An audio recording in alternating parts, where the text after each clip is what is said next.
오늘은 이제 구약 성경으로 이제 접어 들어갑니다. 좀 더 범주를 좁혀서 구약 성경은 그 주제, 그 내용이 여호와의 언약 내용입니다. 여호와께서 언약하신 내용이다. 거기 약간 큰 글씨로 적어 놨는데, 구약 성경은 하나님께서 언약대로 이루시는 여호와이심을 계시하시려고, 이게 목적이죠. 구약 성경의 기록 목적이 뭔가? 여호와이심을 계시하시려는 것이 목적이다.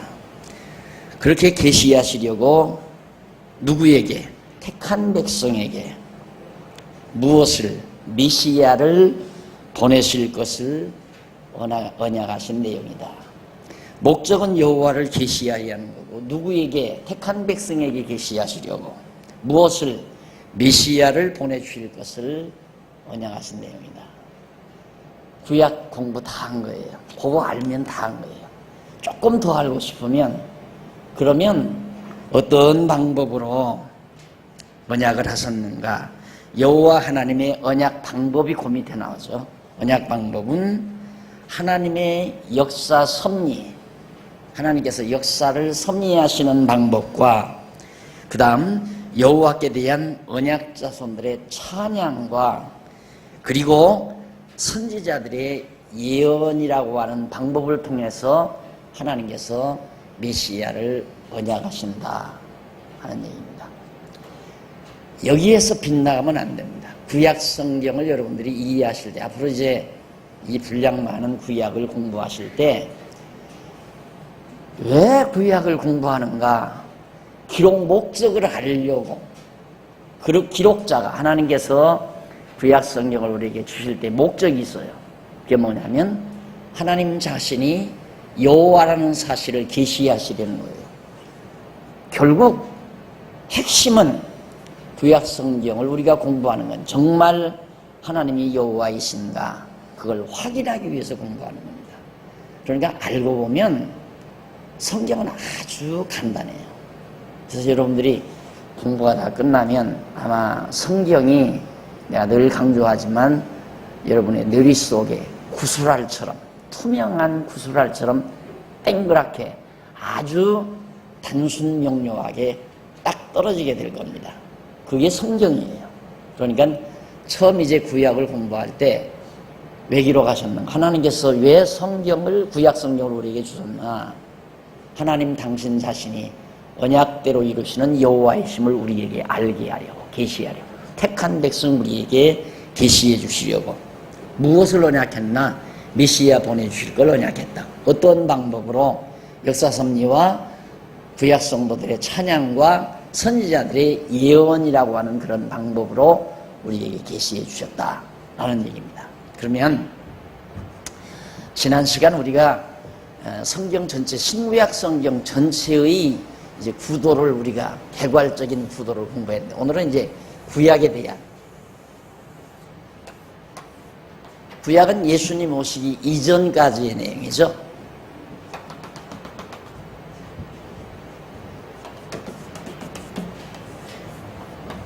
이 구약 성경은 예수님 오시기 이전까지의 내용을 하나님께서 우리에게 계시해 준 내용인데, 이게 바로 기간이라면 이게 역사 섭리 과정이죠. 그래서 구약은 천지 창조부터 나와요. 창조에서부터 시작해서 말라기 선지자가 예수님 오시기 전 세례 요한이 예수님 앞서 오실 때까지의 일을 예언해 놓은 겁니다. 이게 구약 성경이죠. 그런데 역사적으로는 예수님 오시기 전에 약 한 400년 전에 말라기 선지자가 이제 나타나는데, 그때까지의 활동 영역을, 역사적인 과정을 설명해 놓은 거예요. 그러면 이렇게 하나님께서 역사를 섭리하시는 과정에서 대략 아브라함에서부터 예수님 때까지를 약 한 2000년 어간으로 추산이 됩니다. 그러면 그 중간에 다윗이 나와요. 다윗 왕이라는. 다윗 왕이 등장을 하는데, 다윗은 예수님 오시기 전 한 1000년 전, 그리고 아브라함은 예수님 오시기 전 2000년 전, 그러니까 1000년 그 중간 지점에 모세라는 사람을 여러분들이 기억해 두시면 됩니다. 그러니까 이런 순서만 조금 이제 자주 나오니까요. 이것만 여러분들이 배경 내리에 간직하고 있으면 구약 성경을 강의할 때에 여러분들이 이해가 굉장히 빠르게 되리라고 생각합니다.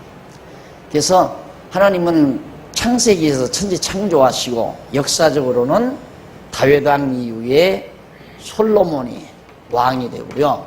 그 다음 솔로몬 말기에 나라가 이렇게 갈라져요. 갈라져 가지고 721년에 이스라엘이 아시리아 제국 아수르에게 패망을 해요.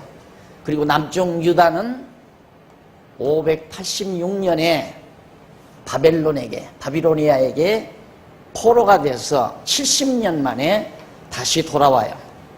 돌아와가지고 이때 회복을 해요. 이 회복기가 에스라, 느헤미야, 에스더 시대예요.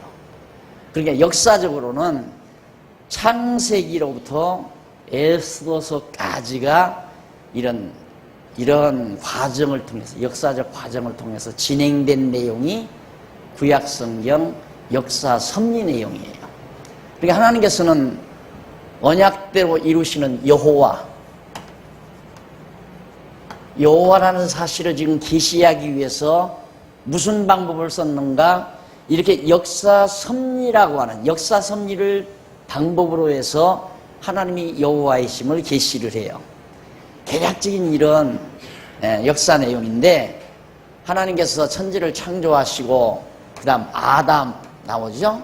아담에게 언약하시고 아브라함에게 언약하시고, 아브라함에게 언약해서 언약대로 이스라엘 백성들 국가를 이루어서 왕이 되게 해가지고 나라를 형성하고, 그 나라가 둘로 갈라져서 북이스라엘은 아시리아에 의해서 망하고 남쪽 유다는 바벨론에 의해서 포로로 잡혀갔다가 70년 만에 돌아와서 다시 회복되는, 성전도 회복되고 예루살렘 성도 회복되고 통치도 회복이 되는 그런 역사 내용이 에스더서까지 나타난다. 그러면 이런 역사 섭리를 통해서 결국 하나님은 여호와이시다, 그걸 드러내시려는 거예요. 그 다음에 그러면 역사 섭리가 이렇게 이루어진 다음, 그 다음 뭐가 나면 욥, 시편, 잠언, 전도, 아가서가 나와요.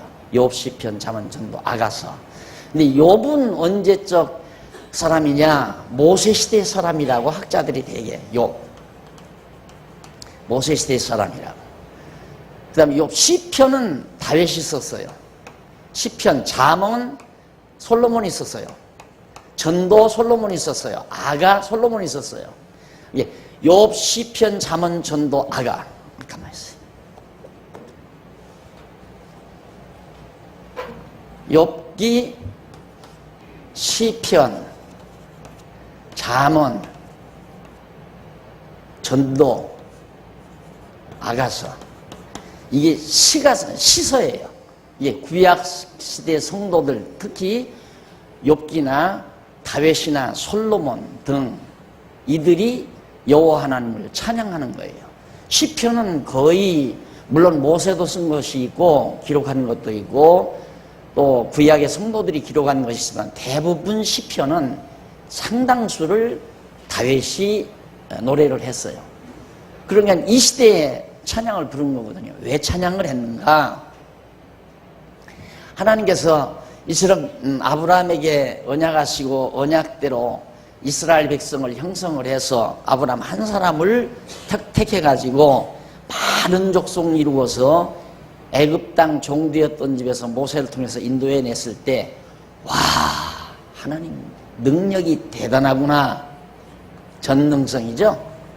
하나님 참 능력이 전능하시다, 크다, 이 말이에요.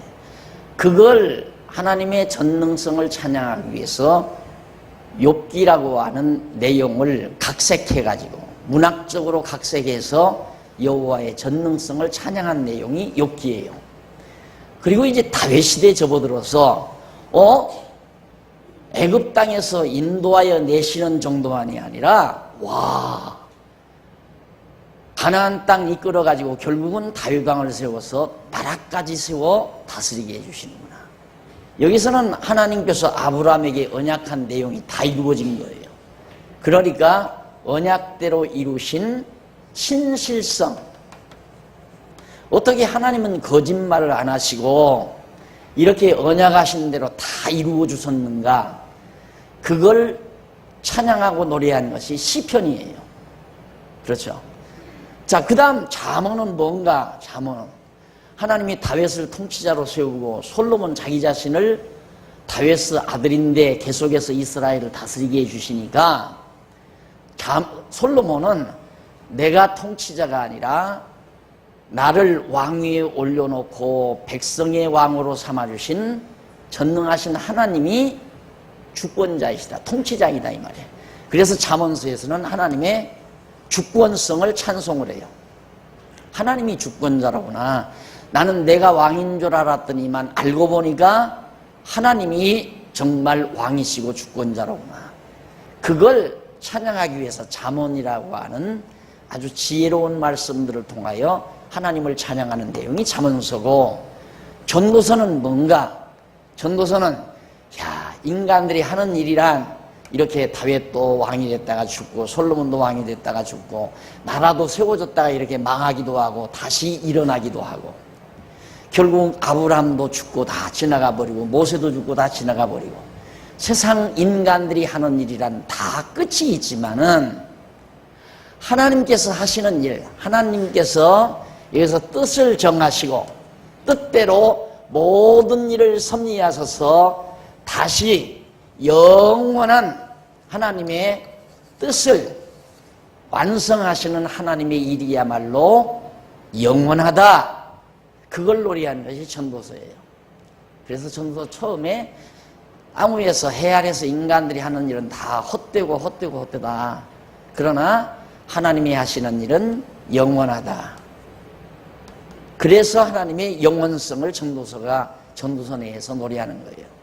그 다음 아가서는 뭐냐? 어떻게 하나님은 그렇게 한 번 아담에게 언약하시고 아브라함 사랑해서 아브라함에게 언약하신 대로 하나님께서는 아브라함의 자손을 끝까지 이렇게 사랑해서 아브라함과 다윗의 자손으로 오신 예수 그리스도를 통하여 택한 백성들을 끝까지 보호하고 구원해 주시는가. 그래서 하나님의 사랑은 참으로 영원하다. 그래서 여기서 하나님의 자비성, 인간들은 다 죄 짓고 하나님을 배반하고 우상 섬기고 해도 하나님은 당신의 백성들을 버리지 않고 끝까지 사랑해 주시는 하나님의 자비성을 노래하는 것이 아가서 시 내용이에요. 그래서 욥기, 시편, 잠언, 전도, 아가서는 이 시대까지 여기서 하나님께서 이렇게 섭리해 오신 하나님을 구약의 성도들이 이렇게 찬양한 내용, 이 찬양을 통해서, 그러니까 이렇게 역사를 통해서, 역사 섭리를 통해서, 그 다음 찬양을 통하여, 그 다음 마지막은 선지, 예언을 통하여 하나님이 언약대로 이루시는 여호와를 계시하신다 그 말이죠. 그럼 예언은 언제부터 시작되는가? 물론 모세도 선지자예요. 이 이전부터 예언이 많이 있었어요. 그러나 성경이 나타나는 이사야, 에레미야, 에스겔, 다니엘, 요엘, 아모스, 오아데, 요나, 미가, 나바, 하박 하는 그 뒤에, 이사야 뒤에 나오는 모든 내용을 선지서라고 그래요. 선지서인데 이 선지자들이 하는 일은 전부 예언이에요. 뭘 예언하는가? 하나님이 정하신 뜻을 따라 아담에게도 언약하시고 아브라함에게도 언약하셨는데 이 언약 내용을 기초로 해서 언약대로 하나님은 이렇게 반드시 이루어 가신다. 그걸 예언하는 내용이 언제부터 나오는가? 721년에 북이스라엘 이방이에요. 요 무렵에 하나님께서 이사야를 보내요. 이사야 선지자를. 이 이사야 선지자를 통하여 봐라, 북이스라엘이 망하지 않았느냐. 다윗 왕조를 떠난 북이스라엘은 망했어도 하나님은 절대 다 시들어져가는, 꺼져가는 등불 같은 다윗 왕조지만 하나님은 그 등불을 다시 밝히시고, 꺾어진 갈대 같지만은 그 꺾어진 갈대를 다시 일으키신다. 왜? 하나님이 이렇게 언약하셨으니까. 그걸 예언을 해요, 이사야가. 그러니까 하나님께서는 이렇게 북이스라엘 망하고 남쪽 유다도 앞으로 하나님께서 바벨론에 의해서 다 망하게 한다. 망하게 하지만 반드시 흥하게 한다, 이 말이에요. 그래서 하나님은 때리시고 싸매신다. 이걸 예언을 누가? 이사야가 해요. 이게 바로 이 언약을 근거로 해서 하나님께서 이 역사 과정에서 언약하신 그 언약의 말씀을 근거로 해서 예언을 한다. 예레미야는 요 무렵에 나타나요. 남쪽 유다가 망할 무렵에 예레미야. 예레미야는 야, 하나님께서 너희들 뽑아낸다. 너희 나라에서 다 저 이방 나라로 뽑아냈다가 다시 데려다가 여기다 고토에다가 언약의 땅에다가 다시 심을 거다. 그러니까 포로로 잡혀갔다가 다시 돌아온다. 그걸 예레미야가 예언해. 왜? 하나님이 아브라함에게 언약하신 대로 너희들은 바벨론에 포로로 잡혀갔다가 다시 돌아온다. 그걸 예언하는 것이, 이것도 또 예언이죠. 그리고 에스겔, 다니엘, 이 모두가, 에스겔은 성전 다 헐었다가 다시 짓게 해준다. 다니엘은 나라가 다 무너졌다가 다시 세워준다. 그 다음 소선지자 다니엘, 요엘, 아모스, 오바댜, 요나나, 미가, 나움, 하박국 하면서 말라기서까지, 말라기 선지서 모든 내용이 같은 맥락이에요. 하나님께서 망하게 했다가 흥하게 한다. 헐었다가 세우신다. 그 다음 다 흩었다가 다시 모으실 거다. 그런 내용들로 예언을 합니다. 그러니까 왜냐하면 하나님은 여호와이시기 때문에 말이죠. 언약대로 이루시는 분이기 때문에 망하기만 하는 것이 아니라 다시 흥하게 하신다. 이유는 하나님께서 이스라엘의 조상 아브라함에게 언약하셨기 때문에 그 말이죠. 그러니까 하나님은 당신이 여호와이심을 계시하기 위하여 역사 섭리와 이스라엘 자손들 구약 성도들의 이 찬양과 선지자들의 예언을 통하여 누가? 반드시 예수 그리스도 메시아가 온다, 그 말이에요. 그걸 예언해. 그러면 어떻게 역사 섭리가 메시아를 통한 언약이냐? 역사 섭리가 메시아를 통한 언약이라는 말은, 아니, 메시아에 대한 언약이라는 뜻은 처음 아담을 지어놓으신 이 사건부터, 이제 조금 있으면 1장 들어가죠. 또 창조할 때 빛이 있으라 하신 이 하나님의 말씀으로부터 그 빛은 오실 생명의 빛 되신 예수 그리스도에 대한 모형적인 계시예요. 아담도 장차 오실 자에 대한 하나의 표본이에요. 첫 아담의 표본이란 말입니다. 예수 그리스도에 대한 하나의 표본이 아담이에요. 그러니까 빛을 짓고 아담을 창조했다는 것부터가 벌써 예수님 메시아를 보내신다는 얘기고, 그 뒤에 노아 방주를 통해서 많은 사람을 구원 얻게 하는 것도 결국 예수 그리스도를 통해서 구원 얻게 하실 하나의 모형적인 사건이고, 아브라함에게 이삭 외아들을 준 것도 이삭은 오실 자의 한 제물이죠. 이삭이 하나님 앞에 드려졌을 때 하나님이 받으셨잖아요. 마찬가지로 예수님이 우리를 위하여 제물로 받으실 이런 모든 인물들, 또 모세가 물속에 들어갔다가 백성들을 물속에서 건져내지요. 이런 것들도 예수 그리스도를 통해서 우리가 구원 얻을 것에 대한 하나의 모형적 계시고, 그 다음 이제 이스라엘 나라가 망했다가 다시 흥하는 것, 이스라엘 백성들이 망했다가 다시 흥하는 것 자체가 예수님이 죽었다가 다시 사실 것에 대한 하나의 예표적인 모형과 그림자란 말입니다. 그러니까 이런 모든 역사적인 내용이 오실 메시아에 대한 언약 내용이에요. 언약 내용. 그러니까 결국 하나님은 역사 섭리를 통하여 메시아 그리스도 보내실 것을 언약하셨다. 찬양은 뭔가 전능성, 신실성, 주권성, 영원성, 자비성을 찬양하는데 이 모든 찬양들도 결국에는 예수 그리스도 메시아에다가 포인트를 맞춰 놓는 겁니다. 그러니까 저런 모든 찬양도 결국은 이 역사를 바탕으로 한 찬양이기 때문에 오실 메시아에 대한 언약을 담고 있다 이 말이죠. 그리고 예언도 마찬가지예요. 이사야에서부터 마지막 말라기서까지 이런 선지자들이 예언한 모든 내용도 이런 역사적인 내용을 배경으로 깔고 있기 때문에 결국은 오실 메시아에 대한 언약 내용을 담고 있다. 그래서 선지자들도 전부 오실 메시아를 예언하고 구약의 성도들의 찬양도 보내실 메시아에 대한 언약 내용이고 하나님께서 역사 섭리를 해가는 이는 모든 역사 섭리 내용도 오실 그리스도에 대한 언약 내용이란 말이죠. 그러니까 결국은 구약의 모든 내용은 이 땅에 마리아의 몸을 통해서 예수 그리스도가 오심으로 말미암아 다 이루어진 거예요. 구약이 다 이루어졌다 이 말이에요. 예수 그리스도가 오심으로 말미암아 오신다고 그래요. 근데 이제 남은 있는 게 뭔가 오실 메시아가 오셔서 하실 일, 신약의 내용이죠. 그건 아직 안 이루어졌죠. 오신다고 하는 데까지는 다 이루어진 거예요. 그런데 구약에 예수님이 오셔서 하실 일이 있거든요. 그 일은 여전히 이제 우리가 신약 성경 공부할 때 그 내용이 나올 겁니다. 자, 그러면 오늘 우리가 이제 구약 성경 공부하러 들어가기 전에 구약의 개괄적인 내용을 여러분들이 들으셨어요. 이 내용을 확인하기 위해서 공부하는 겁니다.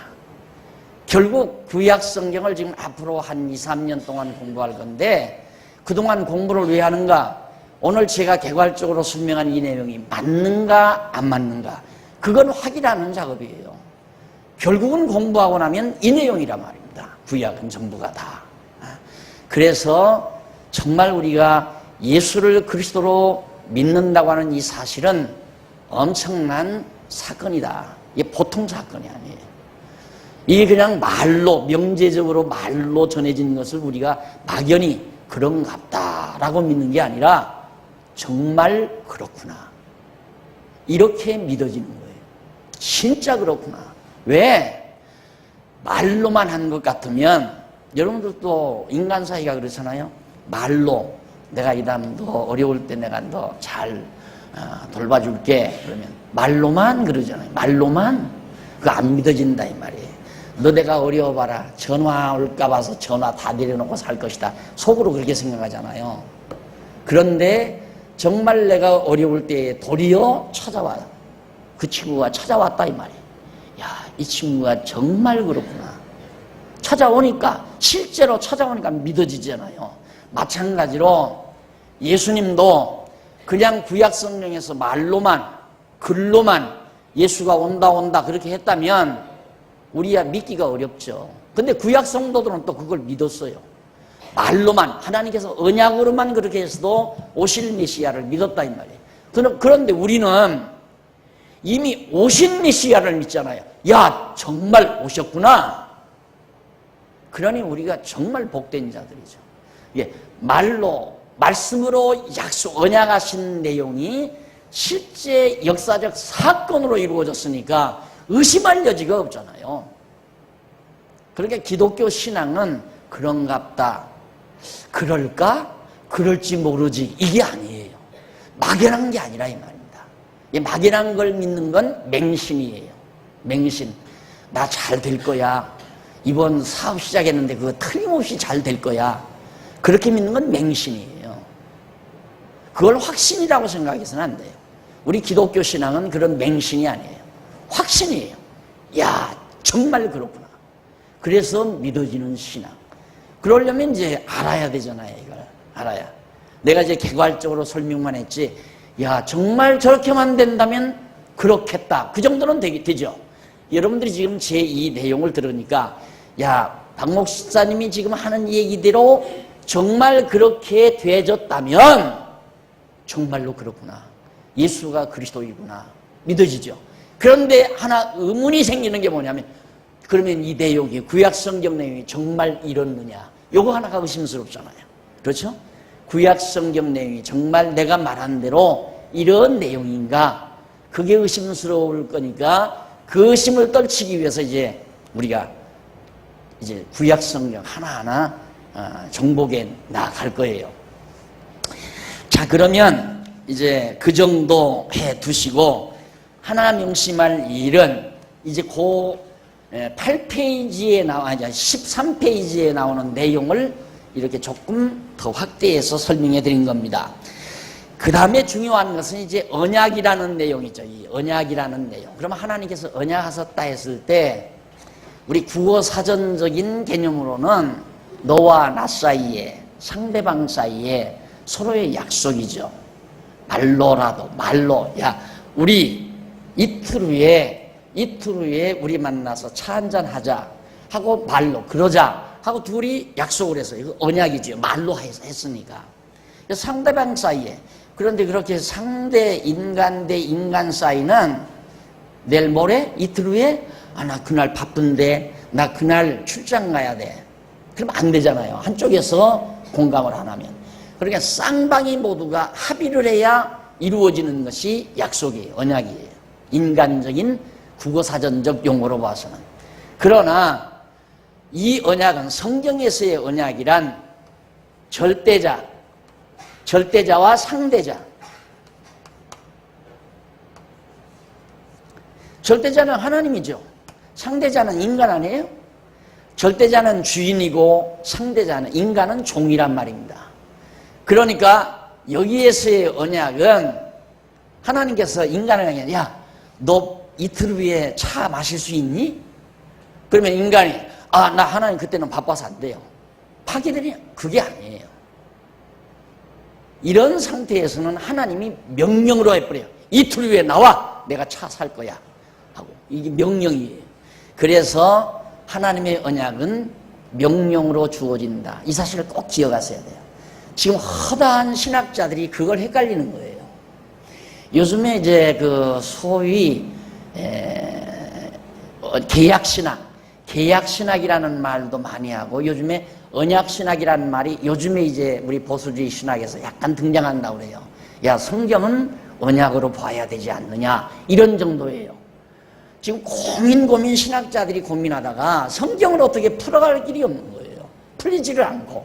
그러니까 이제 겨우 학자들이 하는 얘기가 아무래도 성경은 언약으로 봐야 되지 않는가. 근데 언약으로 보는데 아까 말한 대로 우리처럼 이렇게 명령으로 주어지는 언약을 생각하는 게 아니라 하나님과 인간 사이에 계약을 맺었다 이 말이에요.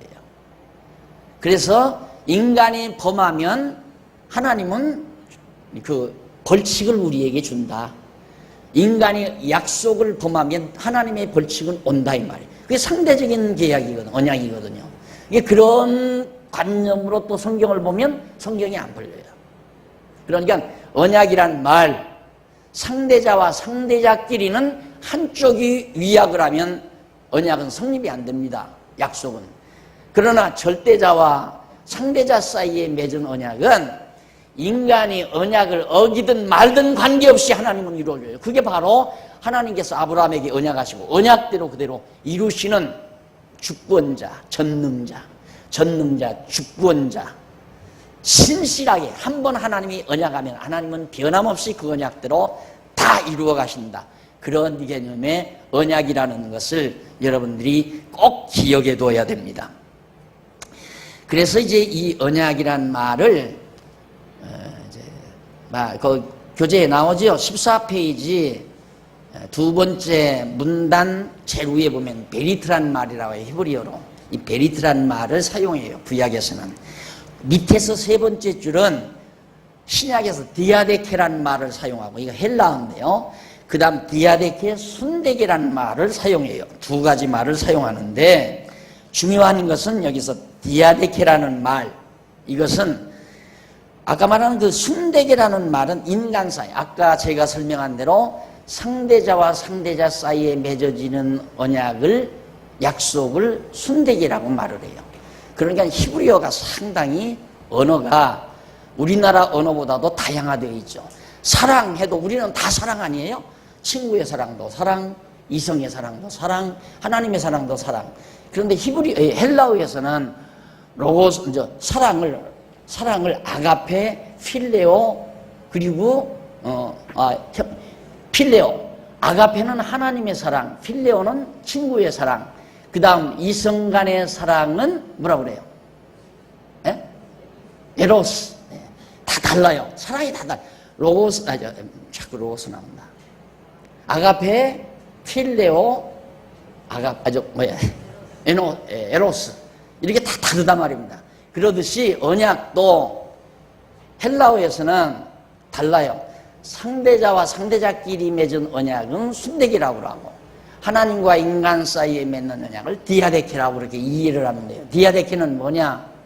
우리말로 번역을 하면 철이, 15페이지 위에서 네 번째 줄 나오죠. 디아데케라는 말은 철이 또는 유언, 철이 유언,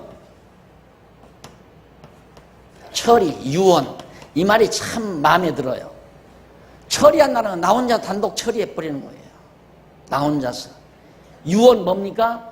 숨지면서 남긴 말은 그대로 실천돼야 되잖아요. 그렇죠? 예, 문전옥답은 막내둥이 주어라 하고 꼴깍 했다. 그럼 문전옥답은 천하없이 막내둥이일 거예요. 왜? 그 유언은 반드시 실시돼야 되니까. 그런 의미의 언약이라는 말이 바로 디아데케라는 말이다. 그 정도 우리들이 정리를 하면 가장 자주 나오는 이 언약이라는 말에 대한 올바른 개념을 우선 먼저 우리들이 가지고 넘어가야 된다 하는 얘기입니다. 그 다음에 이제 하나님께서 이제 말씀드린 대로 바로 이것을 여러분들이 명심하면 돼요. 그 내용이 마지막 문단, 즉 15페이지 마지막 문단에서 설명한 내용이니까 여러분들이 기억을 하시고 넘어가면 됩니다. 그러니까 여러분들 앞으로 공부할 때 제가 한 7년 남짓 하던 기간을 지금 3, 4년으로 단축하려고 그러잖아요.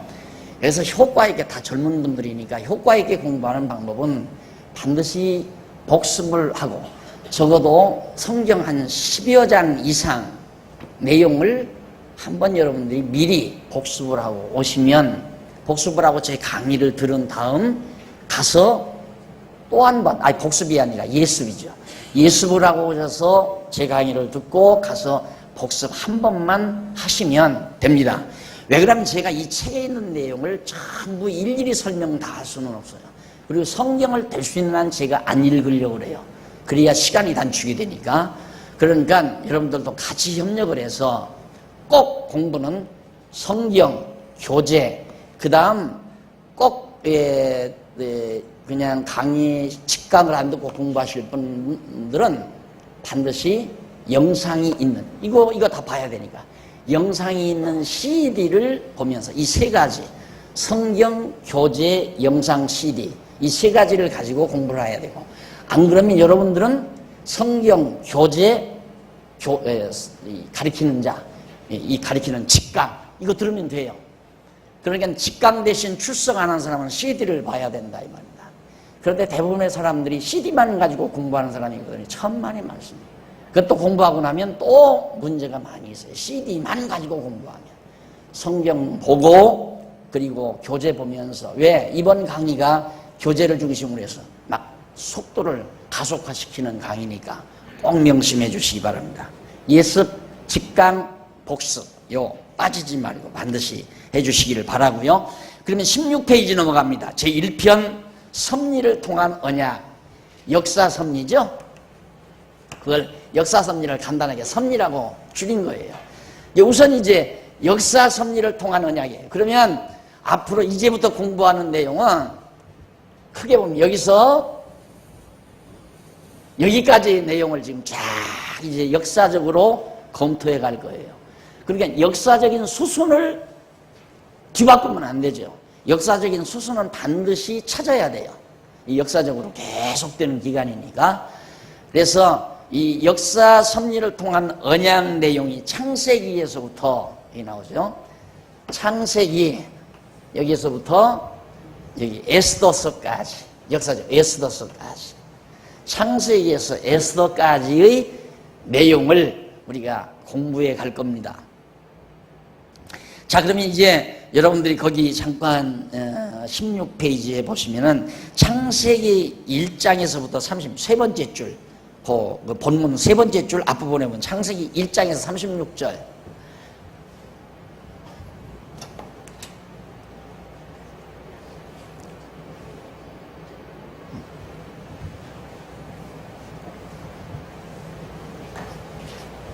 와 하나님께서 인류의 시조와 선민의 열조에게 3대 언약을 세우시는 역사 섭리 내용이다. 3대 언약 내용이에요. 3대 언약.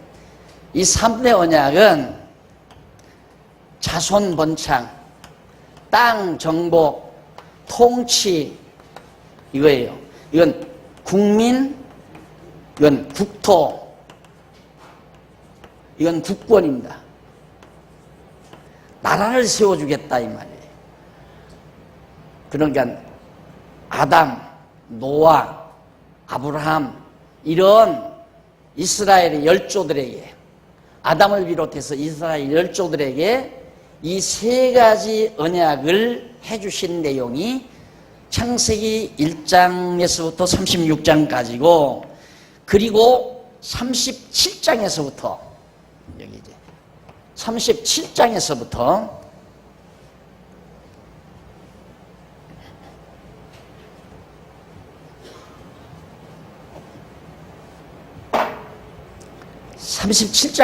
마지막 에스더서까지 여기까지죠. 에스더서까지 여기까지. 37장에서 에스더서까지는 이 세 가지 언약에 대한 성취 내용이에요. 성취. 이루어준 내용이다 이 말이에요. 세 가지 언약을 이루어준 내용이다. 그러니 얼마나 쉬워요 성경이. 세 가지 언약을 해주시고 그 언약대로 다 이루어준 내용이로구나. 그게 구약 성경이에요. 그러니까 하나님께서는 여기 아담에게 언약하시고, 첫 아담에게 언약하시고, 그 첫 아담에게 언약하신 그 내용대로 반드시 둘째 아담 예수 그리스도를 통해서 이루어준다고 하는 사실을 어떤 방법으로 하나님께서 말씀하시는가? 역사적인 방법으로 말씀을 하세요. 요 말 놓치면 안 돼요. 토씨를 바꾸면 또 안 돼요. 하나님께서 첫 아담에게 세 가지 언약을 해요. 내 자손을 번창하고 온 땅을 다 정복해서 만물을 다 다스리라. 이게 하나님께서 아담에게 주시는 세 가지 언약이거든요. 이 언약은 반드시 두 번째 아담이신 예수를 통해서 이루신다 그 말이에요.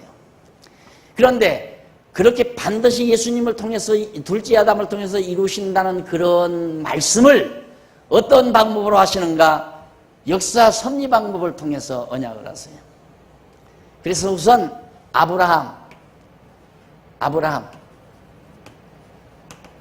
아브라함에게 이 세 가지를 그대로 약속을 해요. 약속을 해놓고 언약을 해놓고 그 세 가지 언약대로 그대로 다 이루어줘요. 그러니까 이렇게 아브라함에게 언약에서 언약대로 이렇게 이루듯이 그 말이에요. 아브라함에게 언약에서 언약대로 이루듯이 첫 아담에게 언약한 말씀은 반드시 오실 둘째 아담 예수 그리스도를 통해서 이루어주마 그 말이에요. 그러니까 아브라함에게 언약에서 언약대로 이루어주시는 그런 역사 내용은 하나의 모형을 보여주는 거예요. 모형을. 여러분 아파트 분양받을 때 모형도 가서 보잖아요. 아파트를 분양받는데 내가 어떤 아파트인지 모르니까 그 아파트 가설로 지어놓은 거 있잖아요. 그것들을 뭐라고 그래요? 그런 것과 같다 그 말이에요.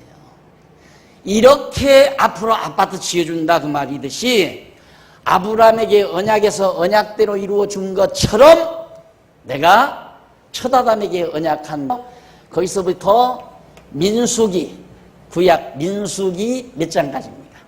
30장까지죠. 37장에서부터 민수기 30장까지는 하나님께서 언약대로 자손을 번창시켜 주신 역사섭리 내용이에요. 이렇게 언약하신 대로, 아브라함에게 언약하신 대로 아브라함의 자손이 이렇게 번창됐다라고 역사적으로 번창시켜 준 내용이고, 그 다음 민수기 31장에서부터 사사기까지, 여기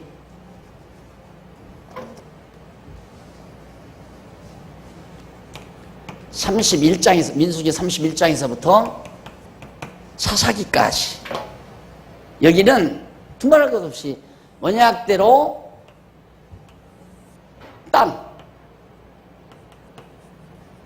땅을, 가나안 땅을 정복하게 해주신 내용이에요. 사사기까지가. 그 다음 룻기가 나오죠. 룻기에서 에스더서까지는, 여기는 이제 땅 정보예요. 이것은 뭐 당연하죠. 언약대로 다스리게, 통치하게 해주신 역사섭리네요. 이것은 여러분들이 이것 눈에 박아놔야 돼요. 아하, 구약성경이라는 건, 구약성경 역사서는 하나님께서 아브라함에게 세 가지 언약을 해주시고, 세 가지 언약 중에 자손 언약을 이루어주시고, 세 가지 언약 중에 땅 언약을 이루어주시고, 세 가지 언약 중에 통치 언약을 이루어줬구나. 이 룻기에서부터 에스더까지가 하나님께서 통치하게 해준다는 약속대로, 언약대로 다스리게 해주시는 약속이에요. 언약이에요. 이게 구약 성경의 역사서 역사서 내용이랍니다. 그러니까 이 역사서를 기본적으로 알아야 시서도 재미가 있고, 그 다음에 선지서도 재미가 있고, 안 그러면 시편, 선지서 이런 것들이 다 머리 아파요. 뭔 얘기인지도 잘 모르겠고, 다윗의 시 같은 것도, 시편에 나오는 시 같은 것도 그 진미를 모르고. 근데 요즘 여러분들 가만히 보니까 내가 밖에 나갔다 와서 그러는지는 모르지만 오후 시간 많이 참석하더라고요. 오후에 시편 강의하잖아요. 한 번 들어보고 두 번 들어보고 아는 분들은 그 시편의 깊이가 얼마나 큰가를 알 수 있죠. 그 성경에 나오는 시편 한 편을 감상하고 나면 여러분 도서관에 있는 모든 문인들이 써진 시집 다 읽는 것보다 10번도 100번도 낫죠. 그렇게 영양가 있는 내용이 시편 속에 그득이 담겨져 있습니다. 그러니까 이걸 기본적으로 역사를 알아야 돼요. 왜냐하면 이 역사 속에 나타나는 하나님을 찬양하는 것이 시서니까. 욥, 시편, 잠언, 전도, 아가서, 이게 전부 이 역사를 통해서 계시된 하나님을 노래하는 거예요. 찬양하는 거예요. 그러니 얼마나 그 시가 깊어요. 역사를 보는 시각이 다르고, 역사를 보는 시각이 예리하고, 그런 걸 자꾸만 우리들이 이제 정말 감지하게 되면 고상해지지 말라고 해도 고상해지잖아요. 생각이 고매해지고. 이게 보는 눈이 달라요. 사물을 보는 눈이 다르고 역사를 보는 눈이 달라지고. 내게 다가온 어젯밤 늦게 전화가 한 통화 왔어요. 먼 곳에서. 목사님, 우리 어려움을 겪어요. 그런데 남편하고 나하고 이견이 안 맞아요. 나는 하나님의 말씀 얘기하면서 자꾸 위로받자고 자꾸 군면하는데 남편은 화만 자꾸 내고. 그래서 속상하다 이거예요. 당한 어려움이 문제가 아니라 남편이 자기와 공감을 안 해주는 데서 아주 힘이 든다고 그런 얘기를 하는 얘기를 듣고, 그래도 아내는 힘을 내야 돼. 남자는 잘난 것 같아도 못난이 남자야 이러면서 내가 얘기를 했는데, 남자들은 자기 힘만 믿고 뭔 일이 안 되면 신경일부터 내잖아요. 그런데 여자들이 이렇게 공부해 놓으면 생각을 잘 하잖아요, 여자들은. 그래서 이 말씀에 대한 힘을 얻고 다가온 어려운 사태를 말씀으로 다 소화하는 능력이 훨씬 여자들이 낫더라고요. 나도 살아보니까. 그러니까 여러분 공부 열심히 하셔서 이번에 정말 힘 있는 삶을 살 수 있는 그런 바탕을 얻어 놓으시기를 당부드립니다. 그 내용이 바로 지금 17페이지까지 나와 있고요. 그 다음 넘어가서 18페이지에 제1장 하나님의 언약 섭리 나와요. 언약 섭리란 말은 요거예요. 자, 그럼 여기만 우리들이 이제 공부하는 거예요. 여기만. 자, 칠판이 더 길어야 언약 섭리 내용이 한 이 정도 되면 설명해야 좋은데 확대하십시다. 이것 감안하시지 말고 이건 다 이제 공부했으니까 언약 섭리 내용을 1장에서 37장까지 내용을 이만큼 확대하는 거예요. 37장.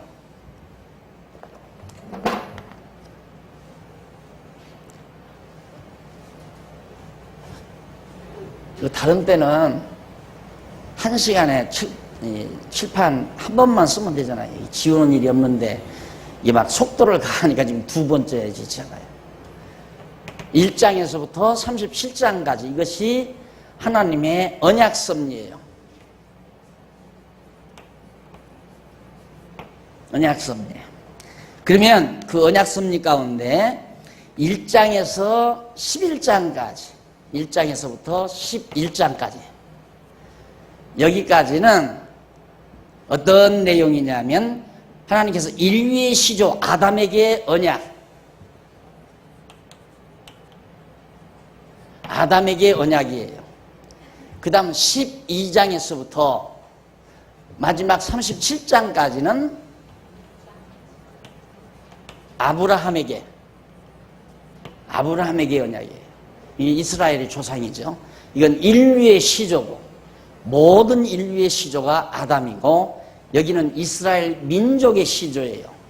그래서 1장에서 11장까지는 아담에게 언약한 내용이고 12장에서부터 37장까지는 12장 맞잖아요. 36장. 와, 똑똑해지셨다. 네, 그렇게 일러주셔야 돼요. 제가 이게 나이가 먹어가지고 자꾸 36장까지가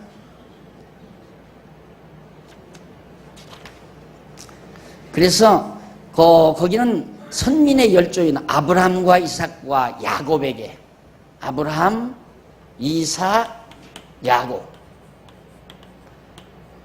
아브라함의 아들 이삭, 이삭의 아들 야곱이니까 아들 손자지요. 아브라함에게 한 언약이 이삭에게 계승이 되고 이삭에게 계승된 언약이 야곱에게 그대로 계승이 돼요. 이게 원초는 아브라함에게 하나님이 한번 언약하신 내용이 계속 그 후손에게 계승되는 내용이 36장까지 소개가 됩니다. 그 내용이에요.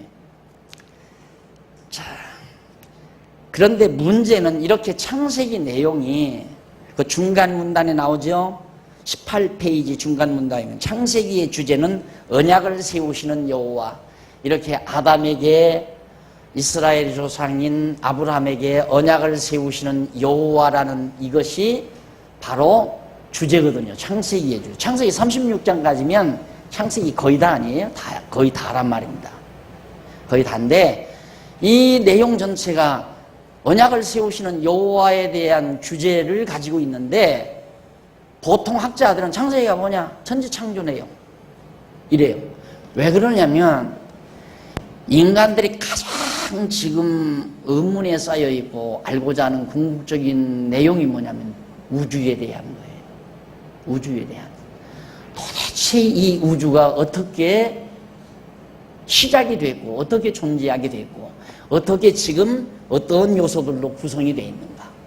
이걸 알고 싶은 기본적인 욕망이 모든 인간에게 있어요. 그러니까 창세기 처음에 보니까 태초에 하나님이 천지를 창조하시나 이렇게 나오니까 여기에 대단한 비밀이 있는가 보다 해서 창세기를 통해서 우주의 비밀을 알려고 하는 욕망을 가지고 있지 언약을 세우시는 여호와를 알려고 하는 사람은 거의 없어요. 그러니까 성경 처음 대하자마자 사람이 어두워져 버리는 거예요. 가리키는 자가 없으면. 성경 딱 펼쳐보니까 태초에 하나님이 천지를 창조하시니라. 그러면 영리한 사람은 그걸 누가 알아? 당장 그러잖아요. 그걸 어떻게 알아? 당연하지. 그걸 어떻게 알아요? 하나님이 천지를 창조했는지 안 해? 다른 사람이 창조했는지 누가 봤어? 그런데 바보 같은 사람은 또 그걸 그렇구나, 하나님이 천지를 창조했구나 하고 천지 창조의 비밀을 캐기 위해서 또 본다. 그게 그만큼 인간의 머리가 아둔해요. 나 같으면 여기서 하나님을 언약을 세우시는 여호와가 주제가 아니라면 태초에 하나님이 천지를 창조하시니라, 그걸 누가 봤어? 그 말하고는 안 읽어요. 그 책 안 읽어요. 이것도 상상이로구나, 어느 인간이 상상해서 만들어 놓은 얘기로구나, 그렇게 알죠. 그러니까 성경은 우주의 비밀을 알려고 봐서는 안 돼요. 성경은 하나님을 우리에게 계시해 주는 내용이지 어떤 우주의 비밀을 전체적으로 알게끔 하기 위해서 인간의 지식을 충족시키기 위해서 만들어 놓은 책이 아니란 말입니다. 그러니까 창세기에는 어디까지나 하나님 여호와, 언약대로 이시는 여호와를 알려고 해야 한다. 그래 결국은 인간은 결국 우주에 관한 지식보다는 하나님에 대한 지식을 얻는 데 관심을 가져야 된다. 20페이지 문단 끝에 나오죠. 위에서 두 번째, 세 번째 줄에 거기 그 말이 나옵니다. 여러분들이 공부하면서 중요한 얘기 언더라인만 하면서 지나가면 노트할 것 없어요. 그냥 교재 봐가면서 그렇게 하시면 됩니다. 그 다음 제1절, 그러면 여기서 여기까지 언약 섭리해 가시는 여호와의 언약 섭리 내용 중에 우선 이제 또 여기 들어가야 되죠. 그렇죠? 여기서 여기까지를 자세하게 설명을 해야죠. 그러면 1장에서 11장까지 그게 제1절 인류의 시조와 언약 내용이죠. 자, 지금 여러분들이 강의를 딱 들으니까 전체적으로 봤다가 구약만 봤다가 그 다음 구약 중에서 역사만 봤다가 그 다음 역사 중에서 언약 내용만 봤다가 언약 내용에서 다시 아담에게 언약하신 이 내용으로 축소해 들어가는 거야. 이렇게 자꾸 들어가면 이제 조금 이런 데 나올 거 아니에요. 그럼 가장 깊은 내용은 어디에 있어요? 분량이 많은 데 있어요? 적은 데 있어요? 적은데 지역적인 이 솜털 가지고는, 이 작은 분야 가지고는 아무 말도 못하는 거예요. 우리는 전체를 이미 다 신구약 성경 전체의 결론을 알고 들어가잖아요. 그러니까 공부가 쉬운 거예요. 결국 우리가 지금 앞으로 3, 4년 동안 공부하는 이유는 신구약 성경, 지난번에 강의했던 그 개관, 신구약 성경의 개관 강의 내용이 맞느냐 틀리느냐 그거 확인하기 위해서 지금 3, 4년 기간을 걸리는 거예요. 여러분들이 답은 이미 알고 들어간 거예요. 이 답은 성경 전체에서 나오지 창세기 1장 5절로 6절, 창세기 3장 7절로 15절 이런 식으로 조금 있고 너블 하는 건 아무것도 아니에요. 그건 말이라고 생각하면 안 돼요. 그건 소리예요, 소리. 말이란 올바른 뜻이 담겨야 말이지. 예? 올바른 뜻이 아닌 넋두리가 담긴 건 소리라고, 괭과리 소리로 들으면 돼요. 그걸 소위 하나님 말씀 전한다, 설교다라고 해서 한심한 거예요. 나올 수가 없잖아요. 여러분들이 이 전체를 알고 보니까. 그러니까 이제 자꾸 축소해서 이만큼 왔어요.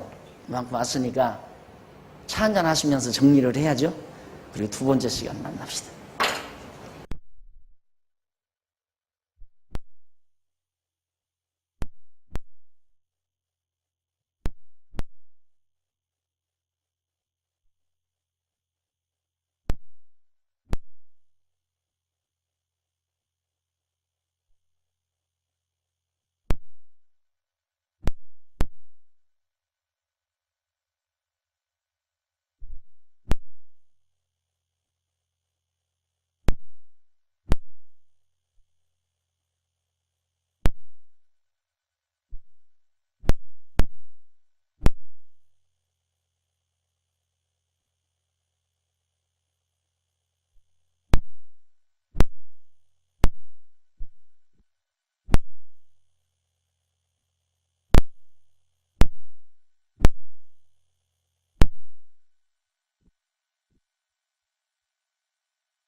아담과의 언약 내용인데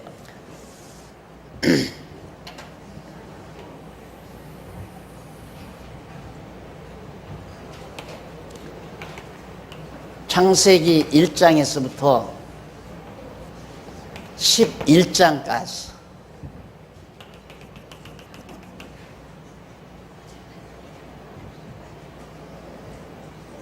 인류의 시조,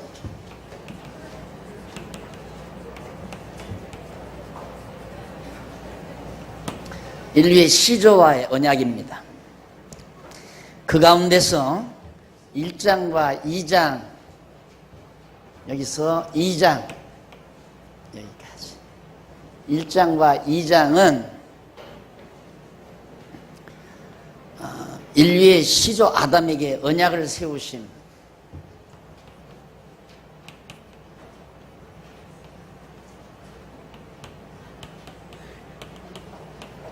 아담에게 언약 세우신 내용이고요. 그 다음 나머지 3장에서 11장까지는 언약 자손을 보호하시는,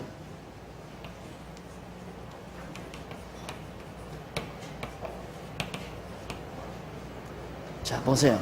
하나님이 아담에게 언약을 하시고 그 언약 자손을 보호해요. 그런데 하나님이 언약하신 것을 모르고 언약 자손이 보호받는 것만의 내용을 성경에서 봤다. 그러면 보편적으로 인간들은 이 사람들은 하나님 앞에 잘하니까 하나님이 이 사람들을 보호해 주는구나. 이렇게 선입견적으로 볼 수밖에 없어요. 그러니까 잘하면 하나님이 보호하신다. 그 얘기거든요. 잘못하면 하나님이 보호 안 하신다. 이런 결론이 나올 수밖에 없어요. 성경을 전체적으로 모르면. 근데 조금만 알면 하나님이 언약을 세우시고 그 언약을 이루시기 위해서 그 자손을 보호하시는구나. 그러면 얼른 여러분들이 생각을 바꾸세요. 하나님이 언약 자손을 보호하는 것은 언약 자손을 위한 겁니까? 하나님 자신을 위한 겁니까? 그렇죠. 하나님 자신을 위한 거예요.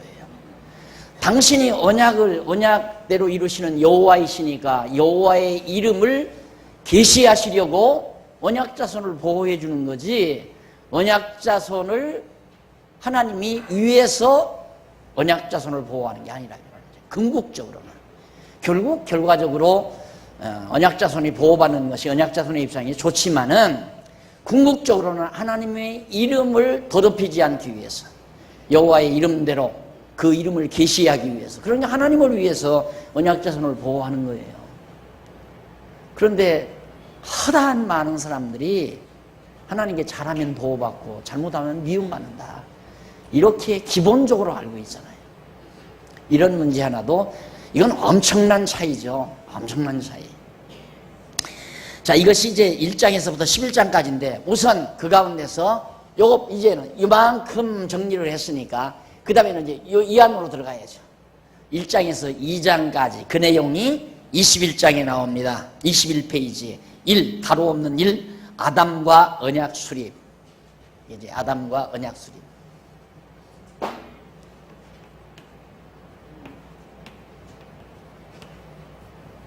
언약 수립. 하나님께서 아담과 언약을 세우신다 이 말이죠. 그런데 그 가운데서 또 나눠져요. 그 가운데서 1장 1절로 25절까지, 1장 1절로 25절까지, 여기까지죠. 여기까지는 어떤 내용이냐면 아담에게 3대 언약을 세우신 3대 언약 수립. 그 다음 1장 26절로 2장, 1장 26절로부터 2장까지는 여기까지죠. 여기까지는 어떤 내용이냐면 아담을 창조하시고 그에게 3대 언약을 죄송합니다.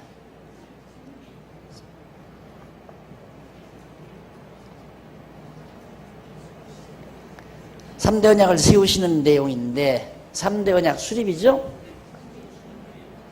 2장 넘어가 보십시다. 2장 왜 이래요? 죄송합니다. 뭐가 안 맞아요?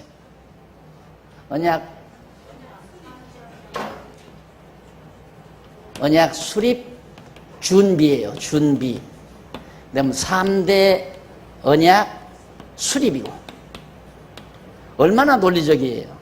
하나님께서 언약 세울 걸 준비하셔가지고 준비된 다음 아담과 3대 언약을 수립을 했다. 이렇게. 성경을 그렇게 논리적으로 딱 정리를 하면 66권 성경을 다 암기할 수가 있어요. 나같이 암기력이 전혀 없는 사람도. 그러니까 논리적으로, 이론적으로, 논리적으로 집어넣으면 잘 정리가 되지만 마구잡이로 달달달달 외우는 것은 그건 암기예요. 그렇게 외우는 건 외울수록 미련해져요. 그러니까 우리나라 학자들이 한계에 접하는 이유는 대학교 들어가기 위해서 달달달달 외워가지고 답안지 써가지고 결국에는 이제 박사학위를 받고 석학으로서 깊이 연구에 몰두 못하는 이유는 자꾸 암기를 하다 보니까 그래요. 그러니까 애기들 여러분들 기를 때 절대 애기들에게 암기시키지 말고 애기들하고 얘기할 때도 꼭 논리적으로 하세요. 이래서 이렇고 이렇기 때문에 이렇단다. 꼭 그렇게 애기한테 이래서 이것은 이래서 이렇고 이렇기 때문에 이렇단다. 이런 식의 논리를 언어를 자꾸 아기들한테 어려서부터 구사해 주세요. 그러면 아이들의 머리가 완전히 트이죠. 전혀. 그럼 이 성경도 이렇게 논리적으로 하나님께서 언약을 하시는데 인류 시조와 언약하시는 가운데 아담과 언약을 수립을 해요. 시조와. 그 안에서 언약을 수립하기 위해서 하나님이 준비하시고 준비된 다음에 3가지 언약을 세우신다. 이것이 2장까지예요. 2장까지 공부 다 했죠. 창세기 1장부터 2장까지. 그러면 여기서 이제 또 요만큼만, 여기서 이만큼만. 그것이 그 밑에 21페이지 한쪽 가로 1번 언약 수립 후 준비 내용이 25절까지인데 그 25절 준비 내용 중에 양쪽 가로 1번 제일 하단에서 두 번째 줄에 나오죠. 양쪽 가로 1번에 하늘 위의 세계를 창조해요. 언약을 수립하기 위해서 하늘 이 위의 세계, 천상세계라고 그러죠. 천상세계. 천상세계를 하나님이 창조하시는 내용이 1절로 8절까지 나와요. 그래서 1절로 8절까지. 이 정도 나오죠. 이게 이제 천상세계 창조 내용이에요.